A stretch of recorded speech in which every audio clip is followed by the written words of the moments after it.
They were offering money and lots of it, the kind that the West was reluctant to offer. And the deal was quite simple. Take the loan and build your dream. What could possibly go wrong? Well, fast forward to 2025, and that dream has turned into a debt trap. The bill is here, and it's no ordinary tab. It's a staggering $22 billion. And who will pay it? 75 of the world's poorest and most vulnerable nations. This is not development. This is extortion.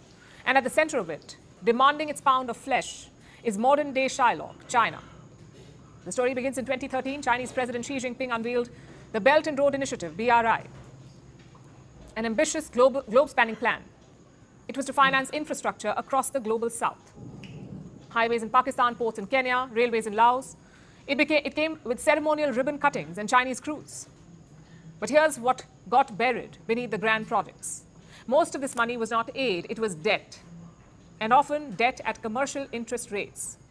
For nations that could not get financing elsewhere, this seemed like a lifeline, only for them to realize that it was a noose. By 2025, China is no longer the benevolent investor. It is now the world's largest debt collector. This year, China expects $35 billion in debt repayments. $22 billion comes from the most fragile economies, nations that are already struggling. They took these loans for growth, but this has ushered in a wave of repayments, and now China is asking for its money back, on time and in full. What makes the situation even worse is the interest rate. There is no fixed number here. No fixed rate of interest on these loans from China. The World Bank usually charges 1.54% on loans. China asks for 2% or more, and that's just estimates. So it is higher than global standards. And what happens when these countries default? Well, then China charges a penalty. So there's the principal amount plus the interest, which is already high, plus the penalty that China wouldn't let go of. Also, the loan terms are shady, to say the least. China usually keeps these terms a secret.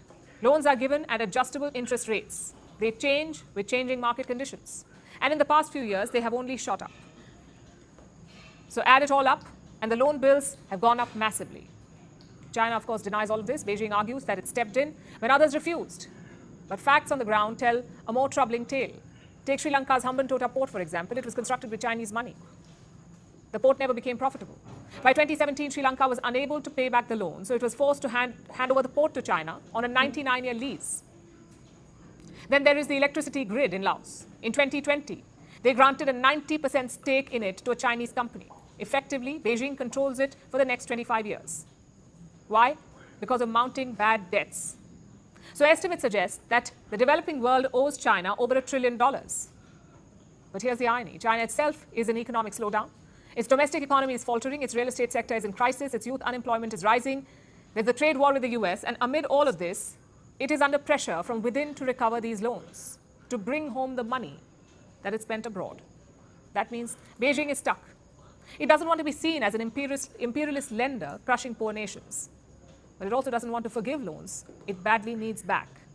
So a decade after it promised roads to prosperity, China now stands at a crossroads. On one side is global reputation. On the other, domestic pressure, and stuck in between are the world's poorest nations. China wants what it believes is owed, its pound of flesh. But you can't take flesh without spilling blood. So the modern-day SHYLOCK may want its money back, but it will leave the global south bleeding, one installment at a time.